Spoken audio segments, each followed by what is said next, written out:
लग्नासाठी 36 पैकी 18 गुण जुळले की लग्न होऊ शकतं. पण खरंच एवढंच पुरेसं आहे का? नमस्कार, आज आपण बोलणार आहोत पत्रिका गुण मिलन, ट्रुथ की मिथ. अष्टकूट पद्धतीनुसार 36 गुणांपैकी किमान 18 गुण जुळले तर लग्नासाठी योग्य मानलं जातं. पण फक्त गुण जुळले म्हणजेच नातं यशस्वी होणार हे पूर्ण सत्य नाही. कारण काय? गुण मिलन ही फक्त एक प्राथमिक तपासणी आहे.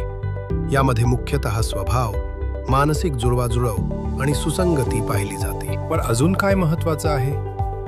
मंगळ दोष, सप्तम भाव, शुक्र आणि गुरुग्रहांची स्थिती, दशा आणि ग्रहयोग. अनेक वेळा असं होतं की गुण कमी जुळतात, पण बाकीची कुंडली खूप स्ट्रॉंग असते आणि लग्न यशस्वी होतं.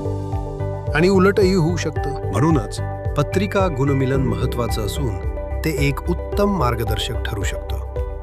योग्य समज आणि मार्गदर्शन असेल तर प्रत्येक नातं सुंदर बनू शकतं. तुमच्या मनात लग्न किंवा गुणमिलन संदर्भात काही प्रश्न असतील तर आम्हाला नक्की DM करा.